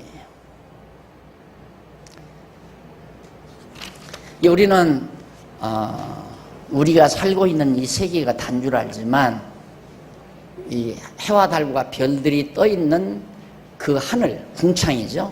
궁창 위에, 여기서 우리가 볼 때 위에죠. 그러나 우주라고 하는 공간적 개념에서 볼 때에는 위아래가 없어요. 전후좌우도 없고 엄밀히 따지면 우리를 기점으로 보니까 위다 아래다. 지금 나도 그래요. 우리도 지금 지구상에 살 때 우리가 여기 섰다고 생각해서 여기는 위에고 여기는 아래다 이거죠. 아래다. 그러나 이쪽에 서 있는 사람, 이거 기본이죠. 이쪽에 서 있는 여기가 위에요. 여기가 아래고. 그렇죠? 우아래라고 하는 것이 내 기준으로 뭘 주장한다는 것이 얼마나 어리석고 미련하고 정말 바보 천치 같은 인간인가. 이것만 봐도 알 수 있죠. 내 기준으로 뭐를 설명하고 이해하려고 하는 것 자체가. 그러니까 내 기준으로 이해하려면 인간이 뭔가 몰라요. 소크라테스가 바로 그걸 이해하려다가 못하고 갔잖아요. 죽었잖아요. 내 기준으로 인간이 뭐냐? 절대 이해 못해요. 내 기준으로 이 세계가 뭐냐? 이해가 안 된다 이 말이죠. 그러니까 지금 현재 우리 입장에서 하늘 위에, 저 하늘 건너 제가 처음으로 산문집을 하나 농촌운동할 때 산문집을 하나 쓴 게 있는데 그 제목이 은하 건너 어딘가에서라는 그런 제목이었어요. 산문집 그 책 제목이. 그걸 이제 이렇게 철판에다가 이렇게 내가 직접 써서 출판해서 학생들에게 읽히고 그랬는데 그걸 하나 남겨놨는데 그걸 누가 도둑질해 가가지고 안 내놔요. 내 주변 사람이 도둑질해 갔는데 죽어도 안 내놔. 나 죽은 다음에 아마 돈 받고 팔라고 그러나 봐요. 그걸 내놨으면 참 좋겠는데 다 암기할 수도 없고.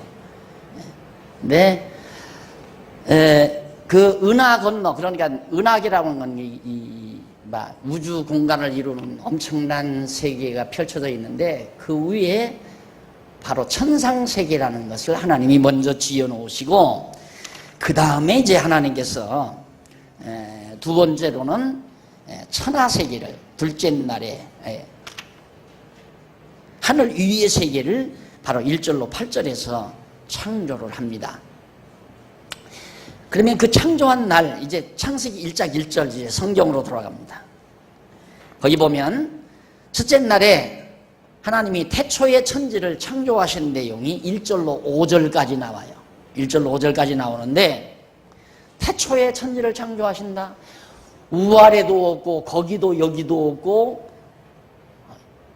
거기도 여기도 없고 현재도 과거도 미래도 없는 우리가 이 시간 세계에 살면서 내가 살고 있는 이 시점을 현재라고 그러는 거지 사실 현재란 있지도 않잖아요. 현재라고 하는 순간 벌써 과거가 돼버리고 과거는 지나갔으니까 없어져 버렸고 미래는 아직 다가오지 않았으니까 없는 거고 시간이라고 하는 것은 실제 존재하지 않는 거죠. 현재 하는 순간 벌써 과거로 가버리잖아요. 그리고 현재는 정말 어떤 공간을 정할 수 없는 어떤 찰나 한 점도 이게 이 공간이 있잖아요. 점도 길이가 있잖아요. 점도 아닌 관념적인 표시죠. 현재 하는 건 관념적인 생각뿐이에요. 실제로 존재하는 게 아니에요. 현재 하는 순간 벌써 과거가 돼버리고 미래는 아직 없으니까 안 돌아온 거고 현재는 지나가 버렸으니까 없는 거고 과거는 또 지나갔으니까 그것도 없는 거고 그런 세계 속에서 우리가 살아가는데 그런 상황 속에서 우리는 존재라고 하는 것, 있다고 하는 것이 뭐냐? 우리의 눈으로 보이는 것, 우리가 만질 수 있는 것, 이것만이 있다고 생각하거든요. 그런데 이 엄청난 천상세계가 하나님의 손으로 만들어진다 하는 얘기예요. 근데 그게 언제냐? 태초다 이거예요. 태초. 시간적인 용어죠. 근데 태초는 우리가 지금 생각하듯이 지금 우리가 살면서 이런 시간이 처음 시작될 때라고 생각해서는 안 돼요. 그것이 우리의 시간 개념이라고 하는 것은 태양이 지구를 한 바퀴 도는 동안 그걸 24시간이라고 정한 그런 생각 아니에요. 그런 관념 아니에요. 24시간, 하루의 시간은 얼마냐? 24시간이다. 그건 태양을 기점으로 한 거란 말입니다. 그럼 우주의 그 초점이 태양입니까? 그건 아니잖아요. 이건 단순히 지구를 태양을 중심으로 해서 돌아가고 있는 천체들의 범주, 이걸 태양계라고 그러잖아요. 태양계는 우주 공간의 작은 한 부분에 불과한 거란 말입니다. 그러니까 태초에 하나님이 천지를 창조했다고 했을 때 이 시간 세계의 처음이라기보다도 하나님이 당신의 영원한 뜻을 이 뜻, 하나님의 로고스죠. 영원하신 하나님의 뜻을 표현하던 그 시점, 시간과 공간과 형상으로 표현하던 그 시점을 태초다. 지금 우리가 생각하는 시간은 넷째 날에 만들어진 태양을 중심으로 24시간이 하루라고 하는 그런 개념의 시간이에요. 근데 이때의 시간이라고 하는 것은 태양도 없고 아무것도 없는 상태에서 그냥 태초라고. 이 태초는 시간과 공간, 지금 시간이 아닌, 하여튼 시간과 공간과 형상, 더 정확하게 말하면 바로 영원하신 하나님의 뜻을 표현하기 시작한 시점, 그걸 태초라고 생각을 하시면 됩니다. 그때 하나님이 태초에 하나님이 하늘과 땅을 지었다. 태초에 천지, 천지를 창조했다. 근데 이 천지라는 게 지금 태양이 떠 있고 별들이 떠 있는 그 하늘이 아니에요. 그건 후에 셋째 날에 만들어요. 지금 우리 이 공간, 이 하늘이라고 하는 거예요. 땅도 지금 우리가 받고 있는 이 땅이 아니에요. 그러니까 이 천지는 천상세계의 하늘과 땅이에요. 그런데 천지를 창조했는데 이 땅이 어떻게 생겼는가? 물만 가득해요. 그리고 하나님의 신이 여기에 운행하고 계세요. 이 물 위에. 물이 가득한데. 그리고는 빛이 없으니까 공허하고 혼돈하고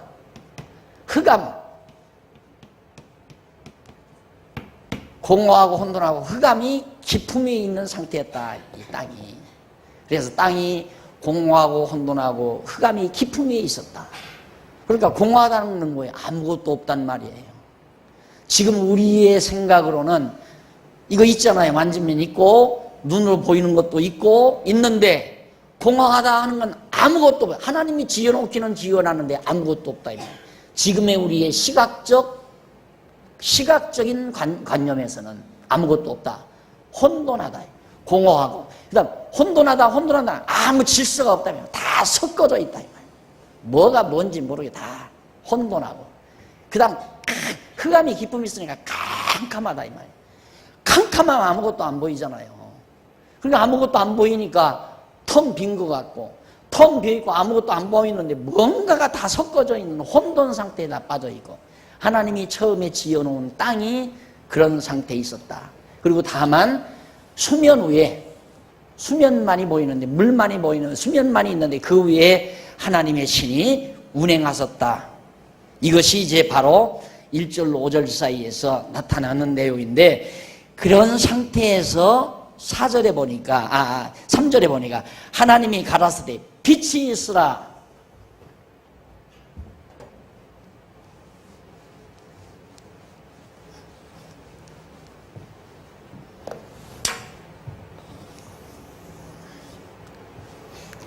천지, 네. 공허, 혼돈, 흑암, 이런 상태. 하늘과 땅을 하나님께서 처음에 태초에 지어놨는데 땅이 이런 상태에 있으니까 하나님께서 이걸 정돈하기 위해서 이 공허한 걸 메꾸고 혼돈한 걸 정돈하고 캄캄한 걸 밝히기 위해서 뭐가 필요해요? 빛이 있으라. 빛을 창조하셨다. 빛이 있으라 명하니까 빛이 존재하게 돼요. 그러면 이 빛은 지금의 이런 전등불빛이나 태양빛이나 달빛이나 이런 빛과는 전혀 다른 그런 빛이 아니에요. 영원한 빛이라고 생각해도 되고, 이 빛은 지금의 물리적인 빛과는 다른 그런 빛이다. 근데 이 빛이 떡 나타나니까 하나하나 정돈이 되기 시작해요. 공허한 것도 채워지고 혼돈스러운 것도 정리가 되고 캄캄한 것도 밝혀지면서 나뉘어지는데, 우선 빛이 있으라니까, 빛이 존재하니까 캄캄한 것이 뭘로 나뉘느냐? 빛이 있으라니 어둠.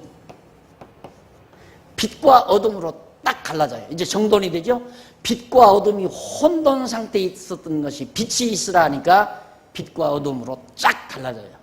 이게 정돈이 되죠. 혼돈한 것이. 그러다 보니까 이제 공허한 것이 메꿔지기 시작하는 거예요. 자, 이렇게 해서 이제 2절, 그렇게 3절, 하나님이 가래 빛이 있으라니 빛이 있었고 그 빛이 하나님 보시기에 좋았더라. 하나님이 빛과 어두움을 나누사 빛을 낮이라 하고 어두움을 밤이라 칭하니라. 요 빛을 낮, 이걸 밤, 이 어두움을 밤. 자, 낮과 밤이 이때 생긴 거예요. 그러면 낮과 밤은 우리들의 지금의 언어로서의 낮과 밤은 태양이 떠오를 때부터 질 때까지를 낮이라 하고, 태양이 아니죠. 지구가 태양을 향해서 도는 순간 태양이 보일 때부터 태양이 안 보일 때까지를 낮이라 하고, 그 다음 밤은 태양이 안 보일 때부터 태양이 다시 보일 때까지를 밤이라 한다 이 말입니다. 근데 이때는 태양이 없어요. 이 빛이 태양이 아니니까. 태양이 없는 상태에서 낮과 밤이 만들어진, 표현을 하나님께서 그렇게 표현한 거, 낮이다 밤이다. 그러니까 예를 들면 하나님, 예수님께서 제자들에게 때가 아직 낮음에 우리가 하여야 할 일을 해야 한다. 그때 요한복음에서 예수님이 그런 말씀하실 때 때가 아직 낮음에, 그 말은 지금 못 입고 다니는 대낮이다 그런 의미가 아니잖아요. 아직은 대적자들이, 로마인이나 바리새인이나 유대인들이 자기를 잡아 죽이려고 붙들어가는 그런 시대가 밤이라 이 말입니다. 근데 아직은 안 붙들어가니까 지금은 낮이다 그렇게 표현하죠. 그러니까 낮과 밤이라는 말을 우리는 단순한 태양과의 관계에서 이해해가지고 여기를 보면 안 되죠. 그러니까 이 당시에 이게 첫날이에요. 낮과 밤, 빛과 어둠이 나누어졌을 때 이 밝은 빛의 시기를 낮이라 하고 어둠의 시기가 밤이라고 했는데, 이게 빙 돌면서 낮이 되고 밤이 되니 첫째 날이라더라. 그러면 이제 이게 밤이 지나면 또 낮이 되고 밤이 될 거 아니에요. 둘째 날이 오는 거예요. 그래서 이게 첫째 날이다. 아침이 되니 첫째 날이다. 밤이 되, 어두움을 밤이라 칭하니라. 저녁이 되며 아침이 되니 첫째 날이다. 자, 그 다음에 이제 넘어가서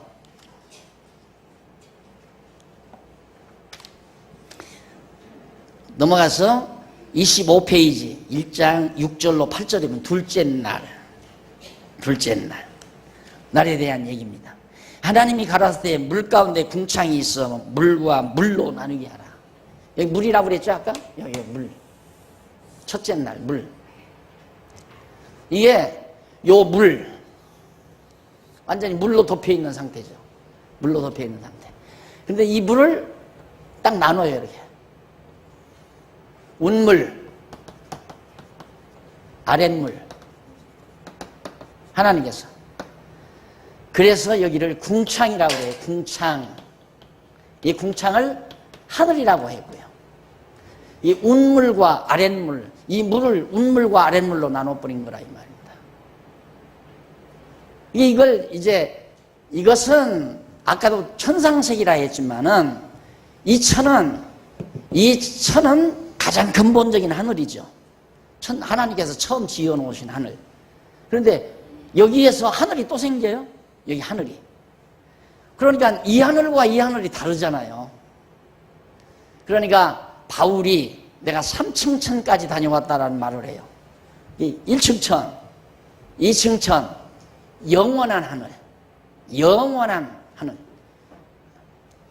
자, 그러니까 하늘이 우리들이 생각할 때 이 하늘만 있는 줄 알지만 하늘 위에 하늘이 있고, 그 시편 같은 데 보면 하늘 위에 하늘이 있고 하늘 위에 하늘이 있도다. 그런 노래가 나오잖아요. 찬양이. 이 하나님의 찬미 소리를 얘기하는 거거든요. 이 위에다 하는 것을 자꾸 아까 말해 수직적으로만 생각하지 말란 말입니다. 다만 우리 인간의 언어로 우아래가 있을 수가 없다. 우주적인 공간에서 볼 때는, 영원한 우주적 공간에서는 우아래라는 말을 사용할 수가 없어요. 그건 내 중심이지. 그래서 아랫물 이렇게 나눠놓고 이 궁창 이걸 하늘이라 했다 이 말입니다. 이게 이제 둘째 날에 지어놓은 거예요. 그러면 벌써 딱 이제 운물과 아랫물 혼돈했던 것이 정리가 되면서 공허한 것이 채워지기 시작하죠. 흑암이 밝아지기 시작하고. 그래서 둘째 날에 운물과 아랫물을 창조한 내용이 바로 이제 8절까지 나오고요. 그 다음에 이제 자, 그렇게 한 다음에 하늘 아래 세계 창조 27페이지에 나옵니다. 천상 세계 여기서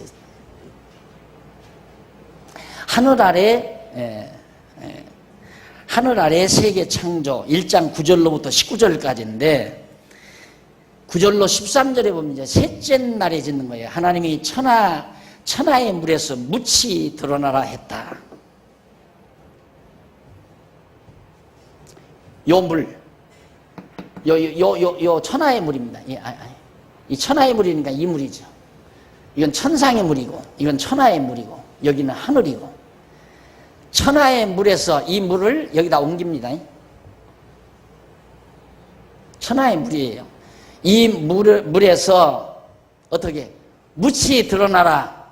그게 묻이 드러나라 하니까 이렇게 묻이 이렇게 드러나니까 물이 이렇게 줄어들 거 아니에요. 묻이 물속에서 이렇게 드러나니까. 그래서 이걸 육지라 했고 이걸 바다라 했다. 이게 세 번째 날에 하나님께서 만들어 놓으신 창조 섭리입니다. 그 다음 넘어갑니다. 14절로 19절. 넷째 날입니다. 하늘의 궁창에 광명을 주어 주야를 주관케 하셨다.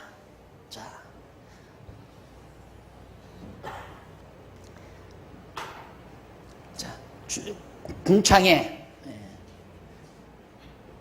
육지, 여기는 하늘인데 이 하늘에 여기가 이제 하늘 되지 않겠어요? 이게 하늘인데 이 하늘에다가 바로 광명을 주여 주야를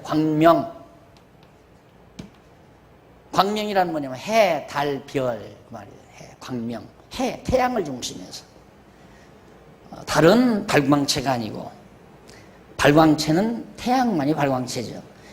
그래서 하나님께서 궁창에 광명들이 있어 낮과 밤을 나누게 하시는 섭리를 이 광명에 의해서 이 태양에 의해서 낮, 밤 여기 낮과 밤은 이날의 낮과 밤하고 전혀 다르죠. 그렇죠? 전혀 달라요. 이날의 낮과 밤과 태양 아래서의 낮과 밤은 전혀 다르다 이 말입니다. 그러니까 이건 천하계 우리들이 살고 있는 이 지구상에서의 낮과 밤 태양을 통해서 이게 만들어지도록 섭리하셨다 하나님께서. 이것은 근본 천상세계를 하나님이 지을 때 낮과 밤을 지어 놓으신 겁니다.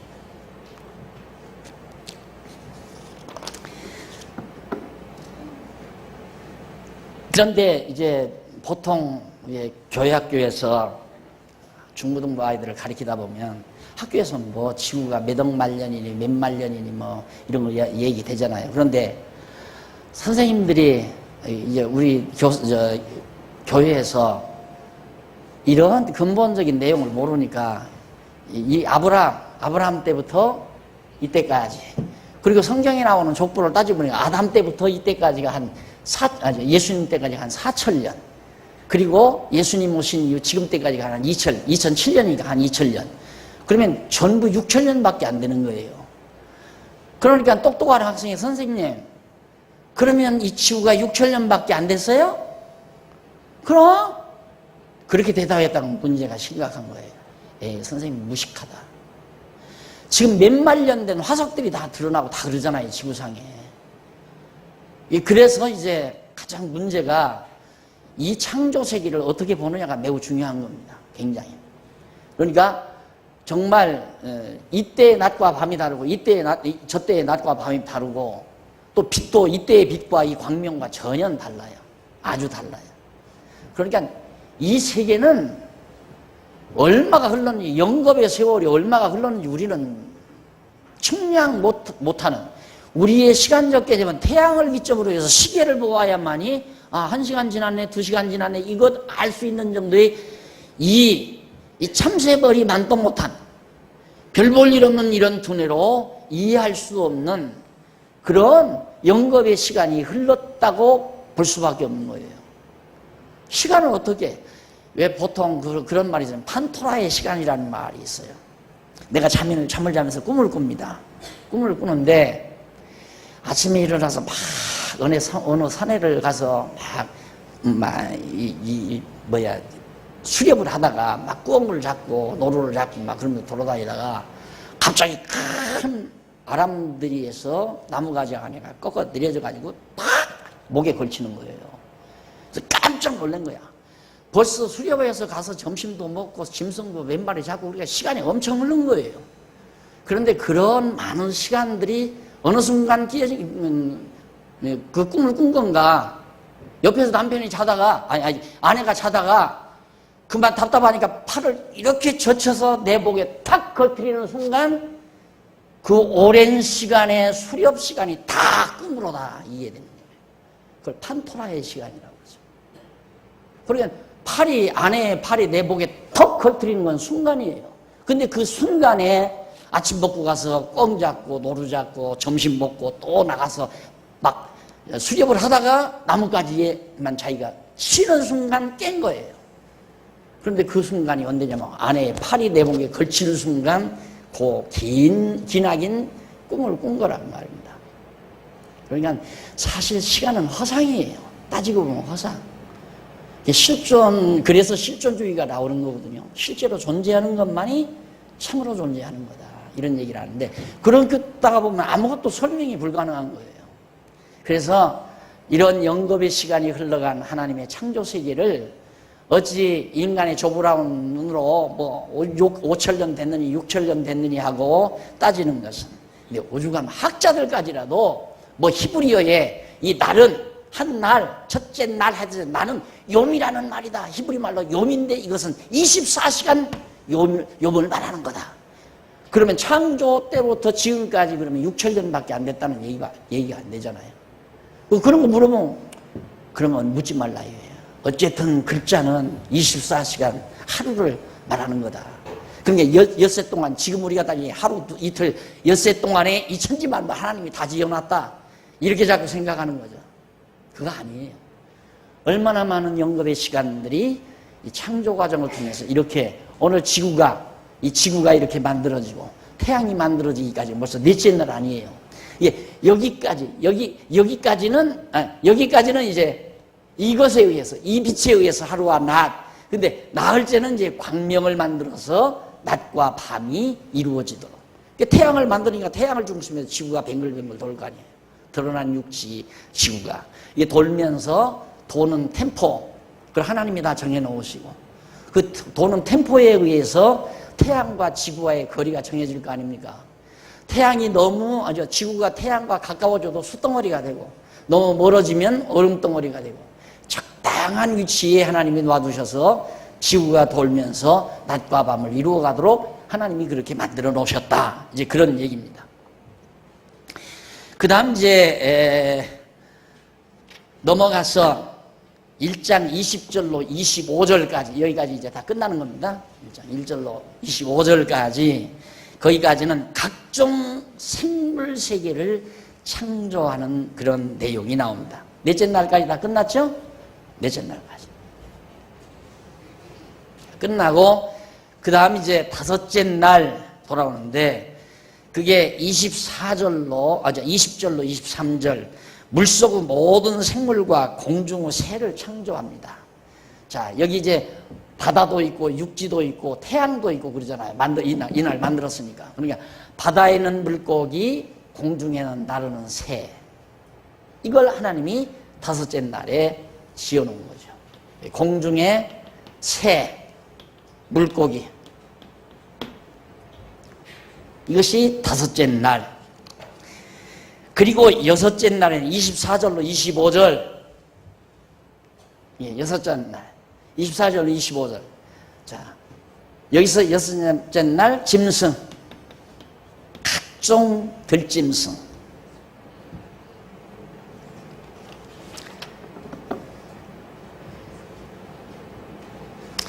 자, 여기까지가 이제 준비 다 끝난 거예요. 완전히. 하나님께서. 왜? 이렇게 세계가 다 지어졌죠? 이 모든 것을 하나님이 아담을 지어서 아담에게 주관하고 다스리게 하시려고 이 무대 위에서 자손 낳고 또 이 모든 땅을 다 정복하고 그리고 땅에 충만해서 지어놓으신 하나님이 지어놓으신 이 모든 만물을 지배하며 다스리며 살도록 하시려고 이걸 다 하나님이 이렇게 만들어 놓은 거란 말입니다. 준비 끝났어요. 이제. 하나님이 언약하실 준비가. 그래서 여기 나오죠. 언약 수립 준비. 25절까지가. 그럼 26절로 2장까지는 뭔가? 이제 언약 수립이 끝났으니까 세 가지 언약을 아담에게 해야죠. 언약하려면 언약의 대상을 만들어야 되잖아요. 그래서 여섯째 날 짐승 만들고 그 다음 아담. 하나님이 지어놓는 겁니다.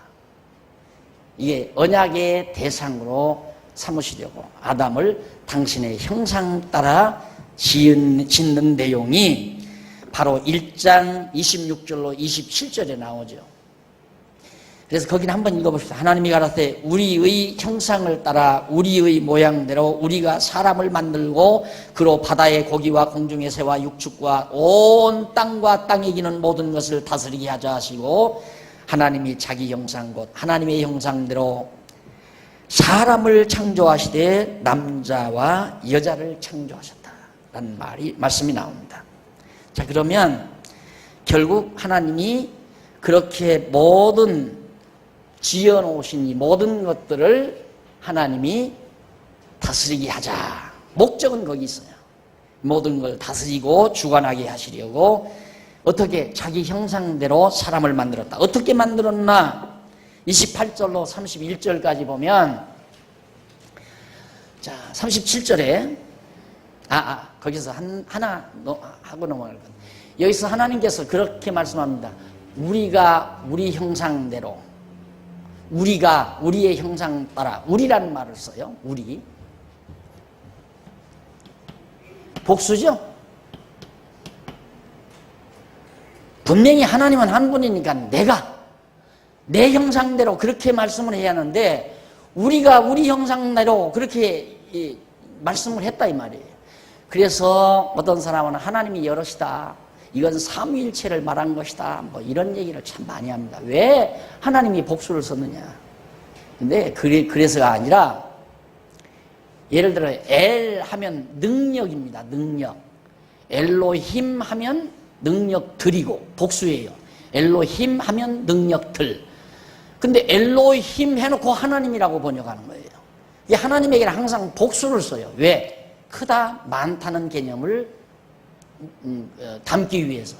그러니까 하나님을 복수로, 1인칭 복수로 사용하는 것을 우리말로 그걸 우리라고 번역한 거예요.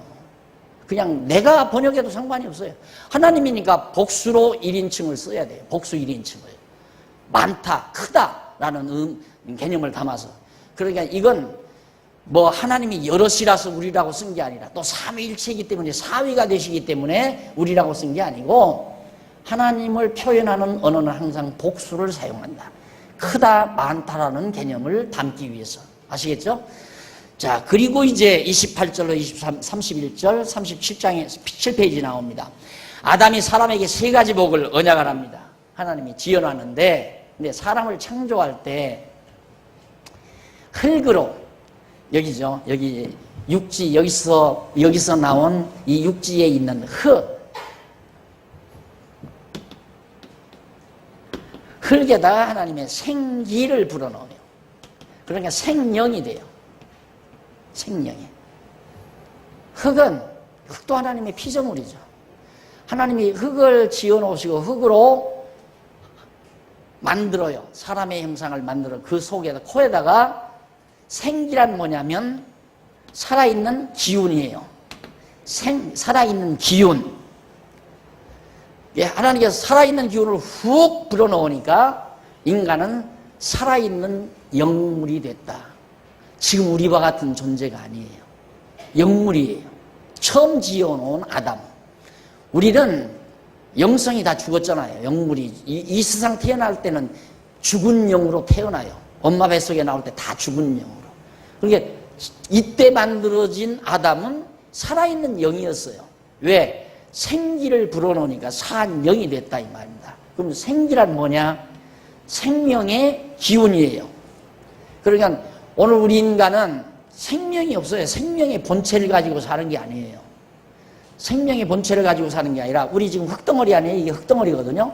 흙에서 나온 곡식, 흙에서 나오는 채소, 흙에서 나오는 모든 걸 먹고 이 뼈와 살을 이루어 우리가 지금 살아가고 있다 이 말입니다. 고기 먹고 살아도 고기 먹는 돼지고기, 소고기도 전부 흙에서 나온 걸 먹고 돼지고기, 소고기가 된 거고 근원은 이 몸의 근원은 흙이에요. 근데 이 흙 속에 다만 뭐가 하나님의 생명이 있는 게 아니라 하나님의 생명의 기운이 지금 작용하는 거예요.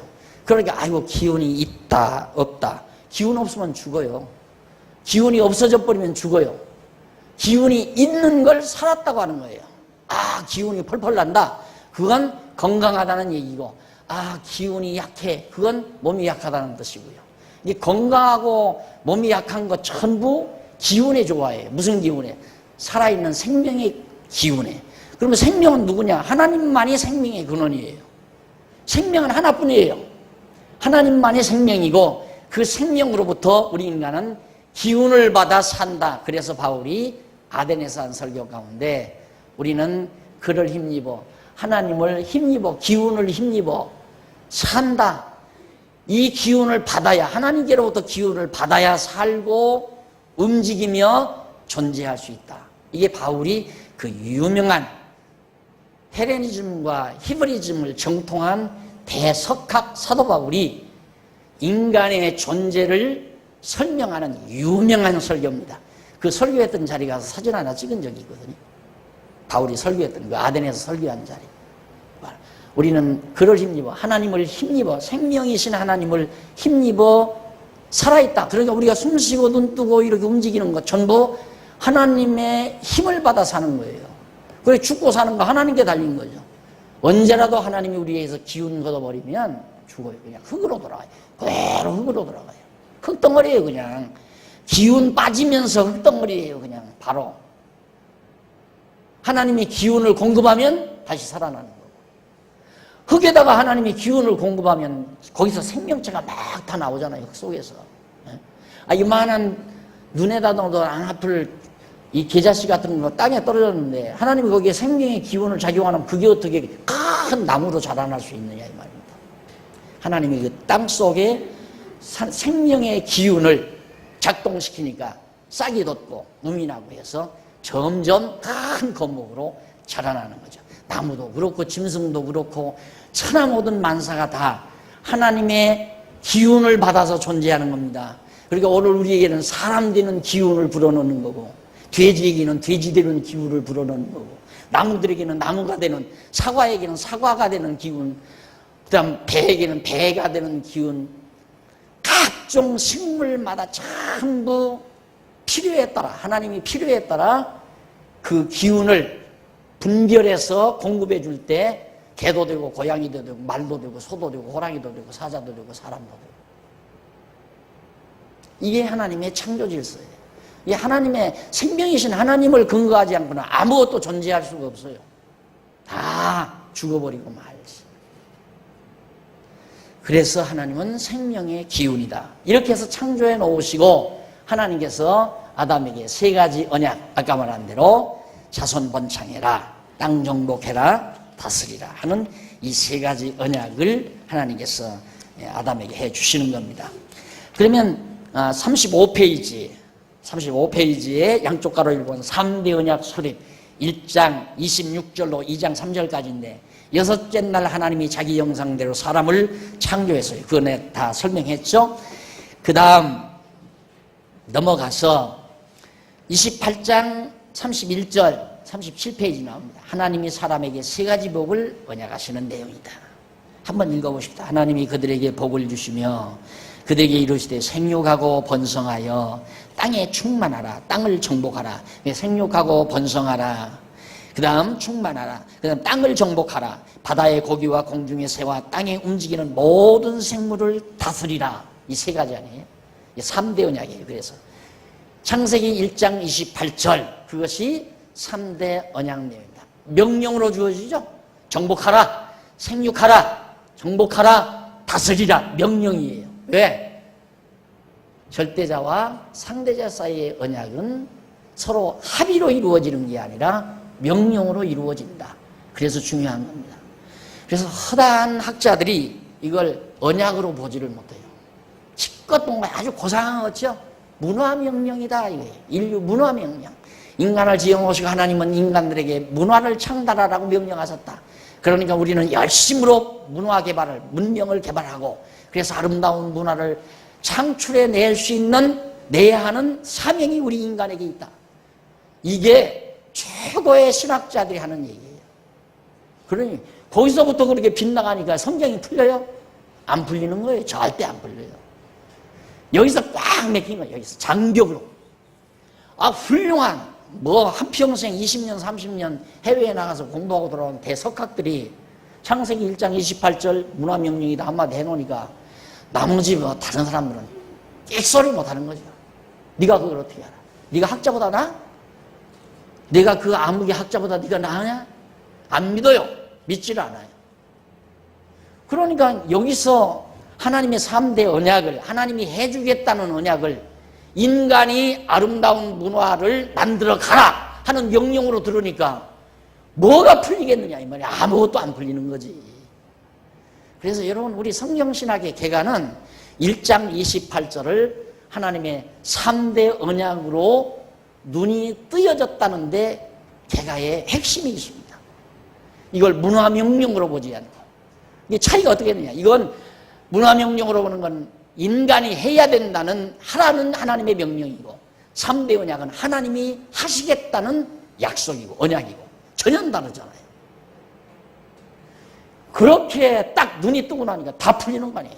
그 뒤에 예수님 오실 때까지 역사도 그 다음 예수님 오신 이후에 이 세상 종말 때까지 모든 하나님의 섭리도 깔끔하게 깨끗하게 다 정리가 되는 놀라운 개가를 우리가 보게 된 겁니다. 여러분들이 지금 그 강의를 듣고 있는 거예요. 그래서 세 가지 언약, 3대 언약 잊지 마시고 그건 하나님의 이 언약, 자손 언약, 땅 언약, 통치 언약, 국민, 국토, 국권, 국가 존립의 국가 형성의 3대 요소죠. 국민, 국토, 국권은 국가가 되려면 이 세 가지 요소가 갖춰져야 돼요. 땅이 있어야 되고 백성이 있어야 되고 땅이 있어야 되고 또한 통치자, 통치 기구가 마련이 돼야 돼요. 그래야 독립할 수 있잖아요. 그래서 하나님께서 이 세 가지 나라를 이루어 주신다는 약속을 아담에게 해줬는데 그 약속은 누구를 통해서? 장차 둘째 아담 예수 그리스도를 통해서 이루어준다. 그랬듯이 그 언약대로 예수님은 오셔서 둘째 아담 예수 그리스도가 오셔서 그리스도의 씨로 생육하고 번성하잖아요.